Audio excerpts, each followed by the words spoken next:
Hail Kingdom! Huntress got new buffs in POE2 0.4, and this is leveling guide if you want to play like this. Unleashing tons of tornadoes and melting bosses like cupcakes. Transform ground into hockey field, honestly just look at the ground.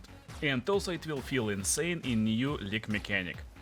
When starting the game as Huntress, you instantly will get Spear, and that's Huntress's main weapon. It's a one-handed weapon, therefore you will be able to use a shield. What makes Spear special is ability to attack from melee range, but also from the range, because you can throw it. This creates pretty dynamic and also different playstyles that you may utilize. You can play however you want to. For example, you may lean towards a melee playstyle or go heavy on range. But also with a shield you will be able to parry enemies. It's important mechanic, and this mechanic actually gives you pretty big buff. When you parry enemy, it will cause pretty big stun build-up as well as extra damage taken for them. Craziest part, based on patch notes, is that you will be able to actually parry range attacks. But don't worry, we won't need to parry a lot. And actually we will get rid of the bugger completely later. Right now, by the way, I'm showcasing the trick I saw on the speedrun competition. You can actually restart on this checkpoint and pick up unlimited amount of skill gems that can be sold later for trader, and you can start the game with good items. And let's talk about our first skill, Whirling Slash. That's how it looks like. Basically you will spin and create a whirlwind around you. And you can spin more to create bigger whirlwind that will deal more damage. Normally it deals damage when you leave the circle, so it's not normally like damaging enemies a lot. This renders whirlwind basically kinda unusable in a normal combat, but we will fix it after buying equipment in a clear file. I prepared shopping list for you that you can get in pinned comment, and it will highlight all useful items for our build. Basically everything with more life, it's the only stat you're looking for in campaign. Also it will highlight boots with movement speed and weapon with added damage or increased physical damage. Now let's fix our Whirling Slash. As the first skill I will create Twister. Now we can combine both of these skills. We rotate 3 times to create maximum power of Whirling Slash and then unleash Twister. Normally you shoot only one projectile with Twister, but every stage of Whirling Slash will add one more Twister. And in clear file you will find one more skill gem. This will be our last skill. And we will make one of the best skills in the game, that is Contagion, the best level 1 skill, honestly.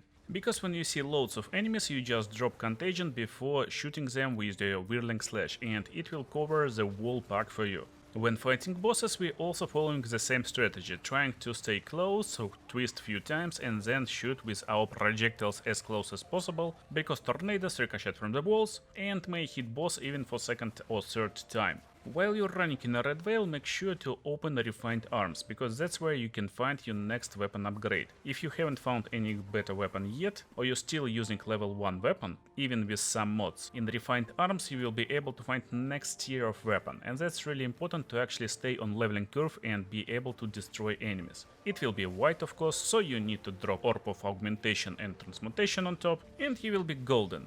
And right now we making combinations, so we need to do like little combos and we unleashing this extremely powerful attack. But we want to make it even more powerful. However, to do it we will need to do a little bit more work. So if you want like next part of the leveling process, actually you can level Huntress as a ranger. So you can start with a bow, you can go for lightning arrow, lightning rod, or even you can go for poison build. And then switch into tornadoes in the middle or by the end of Act 2, you will see how broken this build will become. Mostly because of numbers, since it's path of Excel and not Exile. So Whirlwind.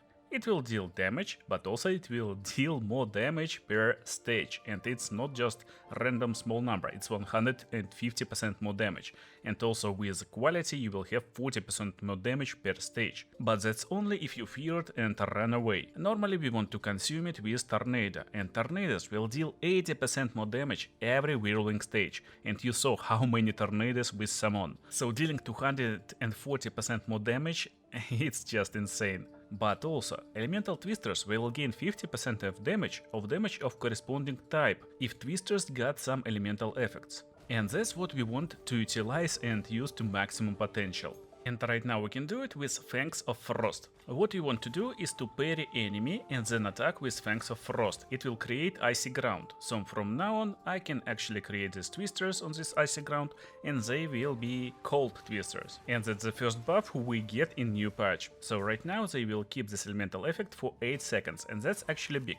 Look, I create this icy ground, then I run forward, but the next enemy is far away. So it's actually sometimes impossible to go to the next pack of monsters with Icy Twister. That's something Jonathan Rogers told recently. They messed up the numbers and 4 seconds is okay for Path of Exile 1 because it's pretty zoomy game, but Path of Exile 2 is a little bit slower paced, so we need extra seconds to keep these buffs. Considering parry buffs, it will be a lot easier at this point of the game to create this icy surface, icy twisters and destroy your enemies. But let's be honest, we need to cook something more reliable and easier to play. We don't want to press 10 million buttons just to create few effects. And don't worry, I got you covered. It will be extremely easy to play a build pretty soon. One of the easiest ways to create another types of surface is to actually use unique items. There's a bunch of boots that can create shock or ignited ground. But I like these frost builds. I like to slow enemies down, it's a lot more comfortable and, in my opinion, a lot more fun to fight versus them, and also it's so satisfying to see how every monster on the screen shattering in icy explosion. So another option for us is to use Companion. We will need to hunt for Companion with Trail of Ice, and then we will be forced to actually follow him a little bit to create this icy surface. I don't want to rely on AI dog, and that's how I found solution for our problem. First of all, it will be a lot easier to freeze our enemies with our main skill, Fangs of Frost, in upcoming patch, because we will have more magnitude of chill and freeze at the same time. But not only Fangs of Frost, also this Glacial Lens getting buff of the same type, so basically we will be able to freeze enemies more constantly with a lot more power. And from now on, don't worry, we won't need to rely on bosses to create icy surface so we can freeze them. No, no, no. We will add a next support gem. It will be Nexus, Frost Nexus. Frost Nexus will create chilled ground when we freeze enemies. So from now on we just need to freeze enemies and it will create a hockey field on the map. And this interaction actually completely trivializes our build and also our leveling style. But it's only in Act 2. In Act 1 we're using Fangs of Frost with rapid attacks for high attack speed and Ice Bite. When we freeze enemy with the skill we will get extra damage as cold. It's really useful. Twister will come with elemental ornament and multi-shot to fire more twisters and also deal more elemental damage. Whirling Slash comes with rapid attacks and rage. We basically want to spin as fast as possible, and rage will give us extra damage against bosses and build up this combination. Wind Dancer is our supportive buff, and I added Cold Attunement so it will freeze enemies from time to time. And also Barrage. It's pretty useful in our combination, you just press it before unleashing your twisters and it will create more twisters. To utilize Barrage better, we can use Cool the Weak. I tested it, but I didn't like how it performs and how it feels gameplay wise. I added character snapshots with passive skill tree and skill and support gem setups in the pinned comment, separated act by act. But here's the deal. Huntress is so versatile that you just need to understand how skills works, so you can adjust it to your preference, because you can switch and swap loads of support gems. Technically, again, yes, you can use basically just more and more damage on your twisters, but projectile speed is something that you need to think about also, because with higher projectile speed, twisters will travel for longer distances and this means they can kill more enemies, even off-screen. Add Duration support gem and it will just melt wall map while you standing AFK on waypoint. Just make sure you're not making the same mistake as me adding fork into it, because projectiles that already pierced targets can't fork, and twisters always pierce their targets. Now talking about your weapon a little bit, because weapon is really important. You want to find the biggest physical damage possible, added lightning or added cold damage is also okay, but most important part again is just flat physical damage, so you want as high as possible damage on your spear, and this means you want to upgrade it at level 4 in the Red Veil, then at around level 11 you will find upgraded spear. Also you will find good spear at level 16, right over here in Act 2. You can buy it from traders, you can drop it from monsters in these areas, and I actually suggest to go all in on this weapon in Act 2. So when you get this level 16 weapon, just drop Regal Orb if you got, maybe some essences, create perfect weapon, maybe even drop Exalted Orbs if you got them from League Mechanic, and you will be covered for the full Act 2 until around level 26-28. That's where you will get next upgrade, right before last boss zone. And then you will upgrade your weapon only by the end of Act 3 or even at the beginning of Act 4. And another trick for this act is to actually add Frost Nexus not only to your Frost Fangs, but also to a Twister. Yeah, you can sacrifice a little bit of damage, but by adding Frost Nexus to your Twister, you see what's going on your map. Basically, all your Twisters will freeze targets, they will create icy surface, and this will give you ability to always spin on this icy surface and create more Frost Twisters. In the end game, we will be able to offset this with other mechanics. For example, we don't want to use Frost Nexus on Twisters, but probably we can cook something like other damage, like lightning damage to our Twisters, so we can proc Herald of Thunder, and Herald of Thunder will freeze our targets, and when it freezes we can add Frost Nexus to our Herald of Thunder, so it will also give us pretty nice, easy and straightforward gameplay. But again, it's kinda up to you, how you want to adjust your playstyle. I really like this Frost Nexus on Twisters, even though it will sacrifice a little bit of damage. Another big part is passive skill tree, to be more precise, this node. Yeah, this node will give us ability to completely forget our buckler, because we don't need this buckler to freeze our enemies from now on. And we will get 25% increased attack speed. Moving to the left, we will get attack speed based on our accuracy, as well as a little bit of critical hit chance. We're not only creating our Twisters a lot faster, but also we can utilize this skill, Glacial Lens, to freeze our targets, and we can even drop Frost Nexus on it, so it will create icy ground. Then we do our combination with the Whirlwinds, and it's insanely powerful combination. Especially if we pick our ascendancy as Amazon. So, what if you want to play Ritualist? Don't worry, because after you pick Amazon, you can actually respec your character. All you need to do is to go and talk back to your Trial Master. And make sure you got no passive skill points invested in your Ascendancy.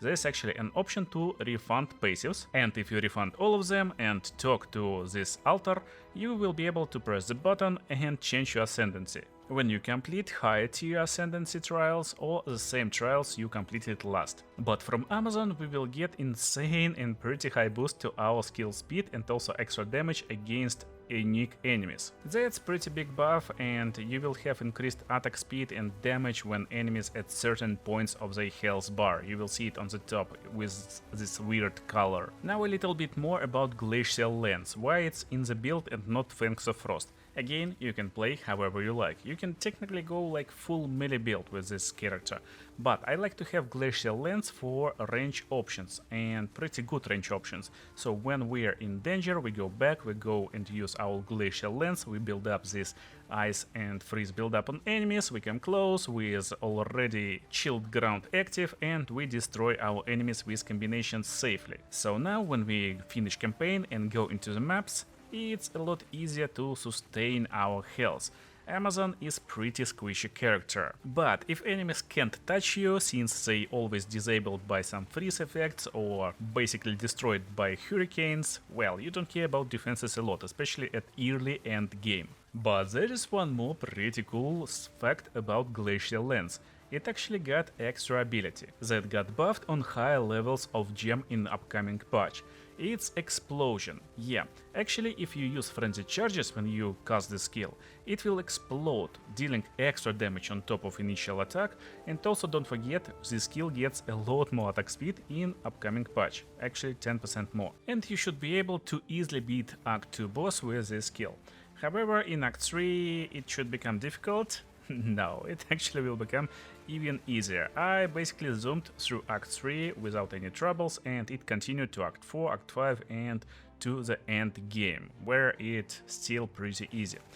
First of all, Explosion on this Glacial Lens is really useful, especially in tight spaces, mostly when you want to guarantee yourself that you will attack in one single line. And that's how it looks like. You shoot forward and then it will explode. Just look closely. You shoot, you got charge, and it will explode right after, exploding all enemies and also freezing them if they was not frozen before. So that's like the biggest part about our glacial lens combination. In Act 3 you actually will be able to unlock extra spirit. So first spirit was used to create Wind Dancer, which is great protective skill. But as second skill, we will create Combat Frenzy. Yeah, no Herald of Ice, no some other damaging stuff, just Combat Frenzy. Now whenever we freeze enemy, we will gain Frenzy charges. So with Glacial Lens you can just throw it will guarantee freeze of enemy and it will create Frenzy charge. So the next time it will be exploded, will guarantee freeze and it will give you Frenzy charge and so on and so on. It's basically unlimited amount of Frenzy charges.